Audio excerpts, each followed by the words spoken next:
Hi guys, thank you so much for being here. Thank you so much for watching. I'm gonna laugh for a little bit, and because it's been a while, it's been a long while, and then I'm gonna talk about self-sabotage. I'm gonna talk about why I haven't been laughing and what's going on, and mindsets and thoughts and patterns that keep people stuck, and talk a little bit about some of the things that I see through my web design clients and how they get stuck and how to help them get unstuck, because my gosh, conscious entrepreneurs have such a hard time sometimes. And yeah, we're just gonna laugh for a bit.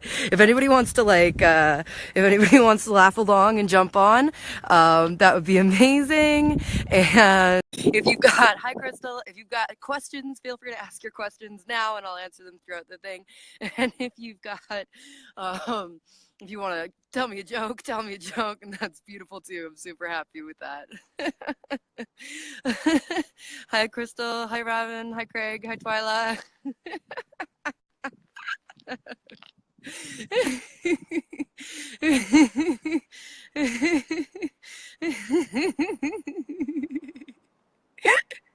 Hi, Andrea.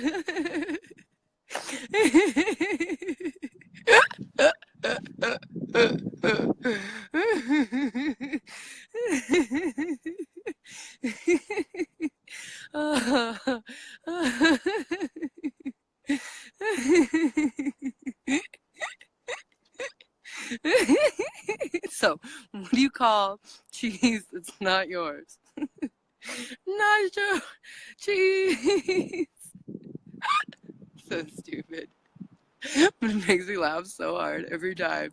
And if you're my son, Alex, you'd be like, what do you call cheese that's not yours? Nacho cheese. What do you call poop that's not yours? Nacho poop. What do you call a whale that's not yours? Nacho whale. What do you call a street that's not yours? Nacho street. It's like so many variations, so many variations. Okay. Now that we got some pump it up. Hi Tony. Hi Katie. So I just wanted to talk about self-sabotage. My gosh, I see self-sabotage so much. And I had really fascinating conversation yesterday with two different people who are both in business. And one of them is what I would call a classic conscious entrepreneur. So very heart-centered, very spirited, very connected with her spirit, very passionate about what she's doing. And at the same time, operates from this worldview of it's okay to take a long time to get things done because everything happens in divine timing. Now, everything does happen in divine timing. Divine timing is beautiful, and when you see the perfection of being super late and missing an accident, or being early and getting there in time and meeting somebody that you weren't expecting.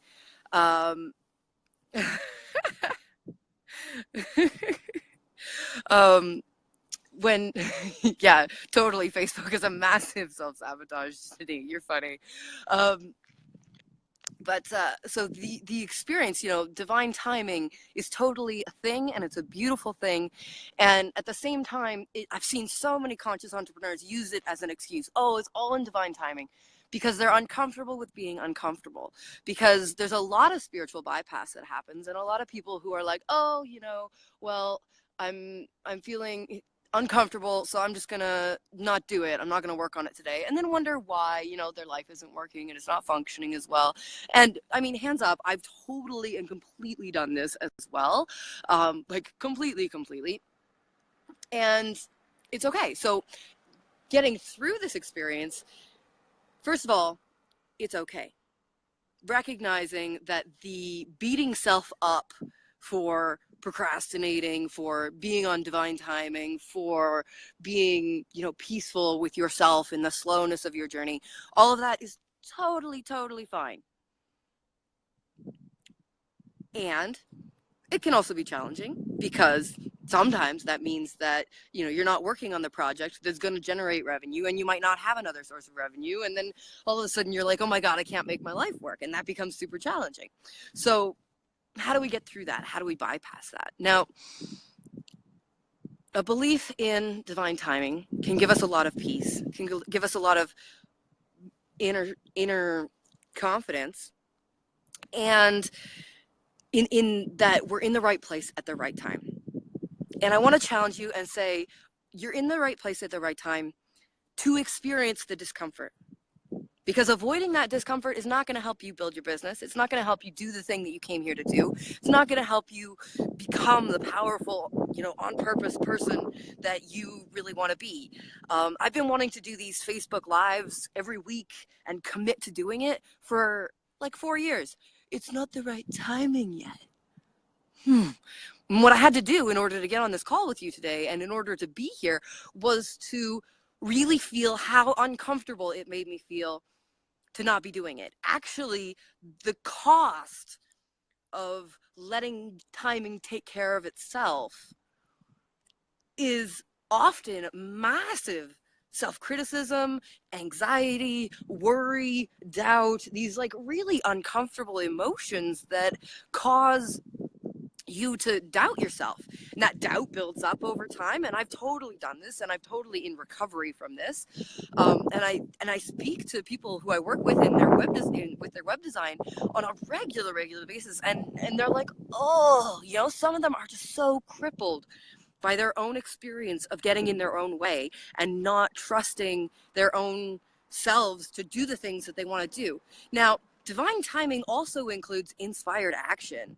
It also includes the experience of, oh, I'm super excited about this right now, so I'm going to stop everything else that I'm doing and just work on this until the inspiration is like, oh, okay, cool.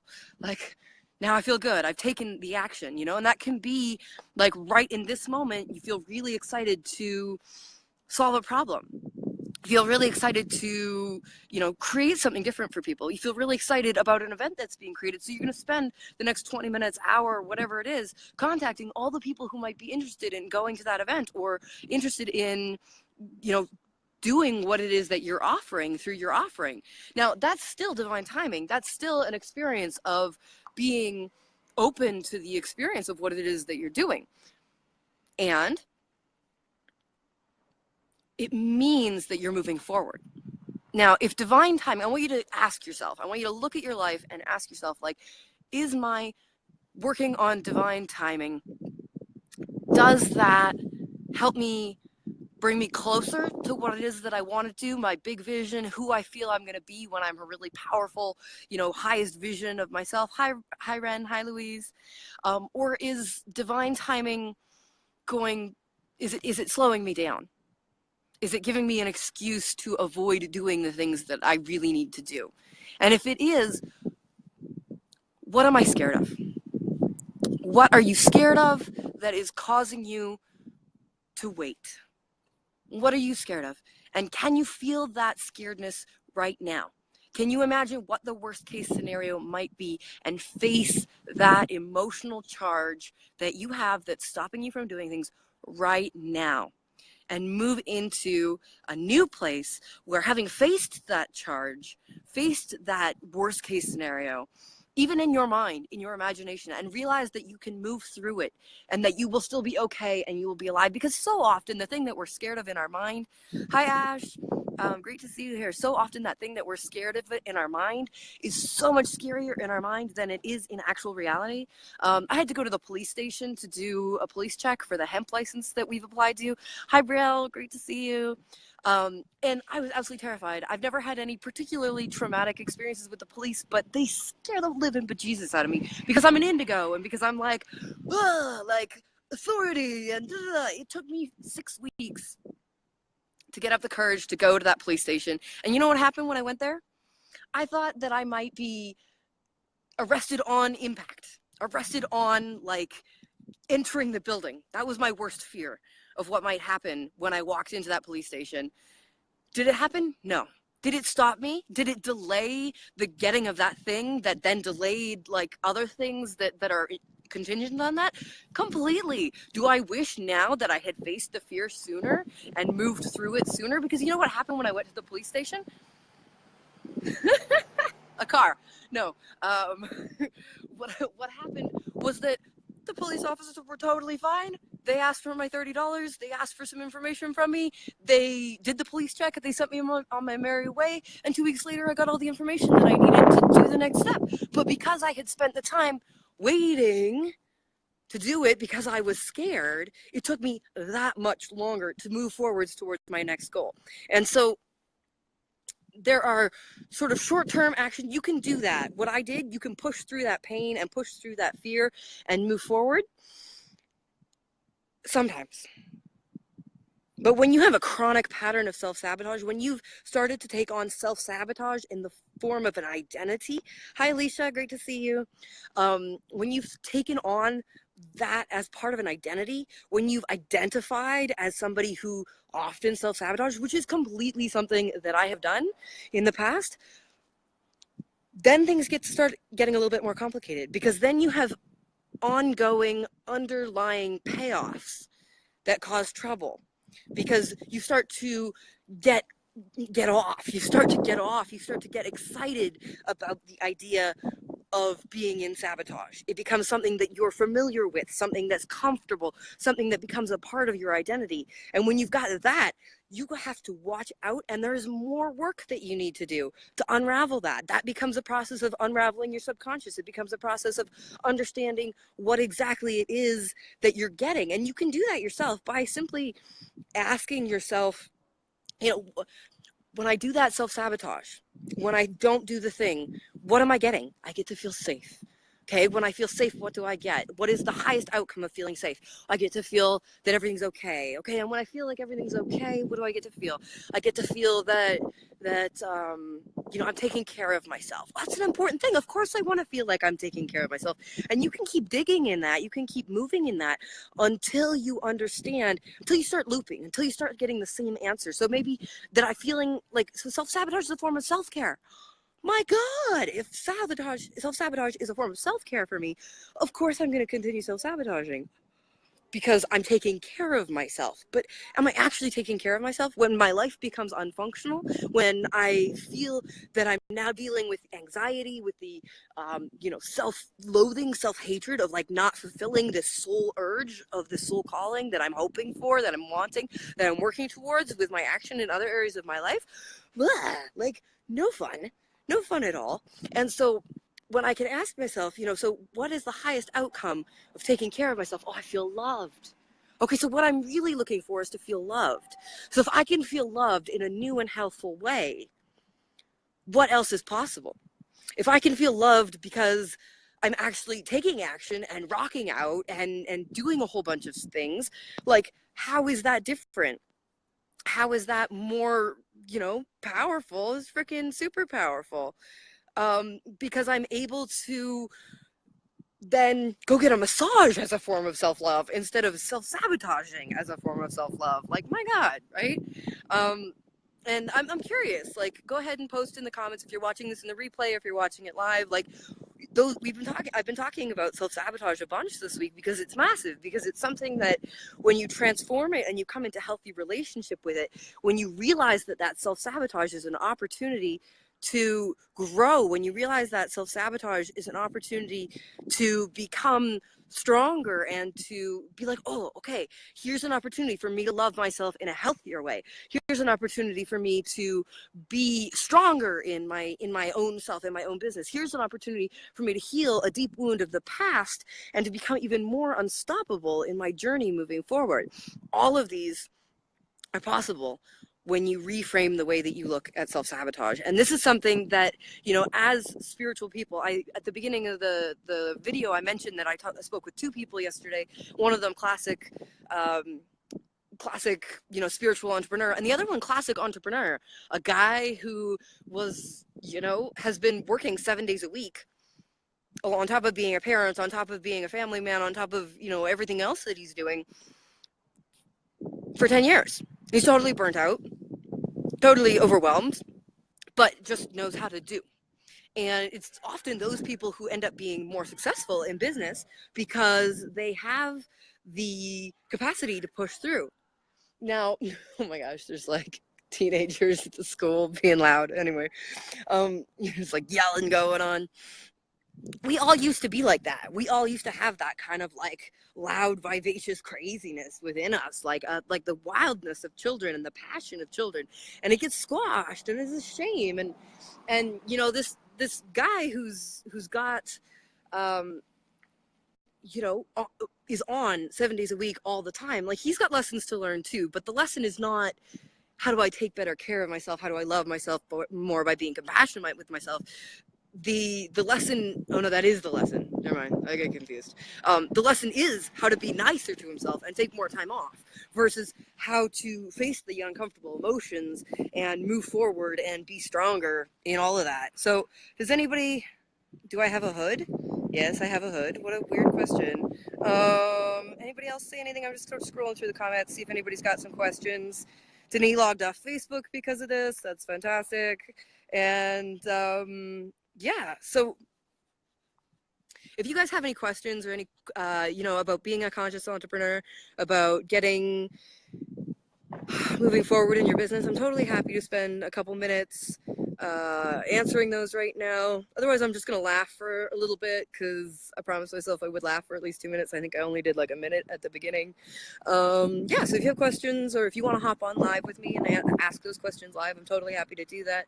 Or throw them in the comments, tell a story about something it is that you've done that's self-sabotaged. And in the meantime, ha, ha, ha, and feel free to laugh along. Ken, you want to see what my hood looks like? What a random. This is a hemp jacket, by the way. Sure, why not? This is a hemp jacket. It is like the most comfortable, warm, delicious, amazing thing. I love it. It's made from hemp, because hemp is the future. Hemp is the future. Yeah. And since I'm on a hemp topic, I'm going to take a brief moment and speak about the vision for hemp. So I got super excited in the spring, totally changed direction of my focus in my business. I mean, I'm still doing branding and design work with people, but when I realized that in order to save the planet, we needed to grow hemp, when I realized that in order to get all of those greenhouse gases that our crazy, you know, post-car culture has been pumping into the atmosphere for the last 50 years out of the atmosphere, the fastest way to do it is with hemp. Yeah, you love hemp. I love hemp too. Everybody should love hemp. Can you do the hood again? What the heck? You got like a hood fetish or something? Why not? Why not? What the heck? I feel really strange, but I'm also totally amused, so whatever. There's so much convergence going on right now. Holy cars, Batman. Okay. So hemp. Thanks, guys. Super distractible. Super excited. Clearly. Because I've been taking better care of myself. Because I've been removing the beliefs. Like, I used to think that being this excitable was the only place I wanted to be, and I denied the sad parts of myself, and that really didn't work. I spent the winter exploring the sad parts of myself, and that didn't really work either. And now I've come to trust the joyful parts of myself a little bit more. And that's great that you sell CBD oils made from hemp. That's amazing. Yay. Me too. I love companies that make it really easy to sell hemp products. It's great. We got hemp seeds coming soon. I have no idea where I was talking about. I was talking about, that's okay. Fuck off. I'm sorry, not to be rude, but like, if you have a question, I'm totally happy to answer a question. I feel very complete in listening to your requests, and thank you for having requests. And I feel super strange about asking why, so I'm gonna stop. And it actually almost makes me want to stop doing the whole live in general, but I feel like I still have things to say about hemp, about saving the planet, so I'm gonna do that. And I'm just gonna not pay attention to the hood comments, but I am still gonna keep wearing the hood. No, whatever. Anyway, self-sabotage, exploring the sadness, feeling scared of feeling this good. Yeah, at some point when I started identifying more with the the diagnosis of manic depressive, I got scared of my highs. I got scared of the passion. I got scared of the excitement. And then there's a new phase of self-sabotage that started to come in, which was that I didn't feel confident being this excited, this passionate, being this powerful. And I had a moment today where I was talking to a lady and talking about web design stuff, and she had some things to say and I had some things to say back, and I realized that this version of myself, this excited version of myself, has strong opinions, has, he's gonna say fuck off in the middle of a live call. Oops, like, shouldn't do that. But at the same time, that's me. That's how I am. That's who I am. And I do like that about myself. Like, I like that I'm no bullshit. I like that I'm like, that's not gonna work. This is gonna work. Like, don't do that. Do this. If I had no opinions, there'd be nothing to listen to. And so it's been a really beautiful journey over this last this last winter, of accepting not only the sadder, darker parts of myself, but accepting the brighter, shinier parts of myself, and being like, it's okay to be super excited. It's okay to have so much energy that you can't stop moving. It's okay. Those are things that children have, that I admire about children. Those are things that most adults lose. And the people who do find a way to reconnect with it, or who do find a way to stay connected to it, like, they're the powerhouse people who make change in the world. And it's mind-boggling that at some point I thought that was a bad thing about myself. And at the same time, it also speaks to the intensity of the sickness that is possible when we do continue that pattern of self-sabotage, like that identity of, well, the things that I do when I'm excited don't work anyway, or the things that I do when I'm not excited, like, I get excited. Like, I have things that in an inspired, channeled, like, high vibe place like I'm at right now, that I wrote down 4 years ago, that I'm still working on bringing forth. I have visions from like 700 years in the future that are obviously going to take a while for me to bring forth. But the experience of divine timing, while taking as much inspired action as it possibly can, is the winning combination to creating a shift, in creating a new way. And if I wasn't following that highest inspiration, none of the hemp stuff would be happening. There wouldn't be like a hemp farm that we're starting this summer. There wouldn't be the opportunity to build a completely new way of building an eco village that actually works and is affordable and is, co-created and is supportive of a larger community, and a community that, like, functions in Canada, in a cold ass place where we're outside all the time, and so it's really beautiful to see the embracing of those high vibe states, and to trust that, and to be willing to do the work, and at the end of it, a lot of it is to be willing to do the work, to face the darker parts, to be able to be in the brighter parts. Brielle's asking for more info about the hemp thing, Brielle. Hempcommunity.com, hempcommunity.ca, hempcommunity.org. One of them. I'm not sure. I can't remember. I'll look it up and I'll post it in the in the comments. But we're following our passion and learning how to live in a harmonious way with other people, learning how to process all of those triggers so that we're not walking into intentional community full of triggers, full of like, somebody's going to explode the second something goes wrong. Like, getting to a point, like, the only way that our communities are going to be able to be sustainable at that level where we're creating whole new industries, where we're creating whole new ways of living, and where we're actually able to support that, is when we have enough of us that are moved through all of our personal triggers, that understand, within 5 minutes, oh my God, I'm being massively triggered, and this is what I can do to support myself and fix it right now. Like, when we have those things in place, when we are those kind of people, when those people come together, like, how could they not be unstoppable? That is what's required in order to build the new era, in order to build a world where, like, our grandchildren are actually going to be able to breathe, because the air isn't like a gazillion polluted with all the cars, and a gazillion polluted with all the like plastic in the oceans and all that, like, blah, or so hot that it's not even not even livable. We're like living underground, or we're so like nuclear radiated because some freaking idiot named Trump like pushed the button, you know? Like, we need to find ways to recreate the system, not change the system, create a new model of system that is so powerful and so clear and so obviously working that people are like, why would I keep living in my old normal job? It's like a short version, like a metaphor for this is like, I had a shitty beater car for a long time. My shitty beater car died. I got rid of my shitty beater car and I replaced it with a community sourced car to go. I drove a Mercedes Benz to school today because I got rid of my shitty beater car. That kind of replacing the system, that kind of experience where we're able to, completely shift the way that we're operating and get such a better quality of life and such a better quality of workmanship and experience and support because we're doing it together. Okay.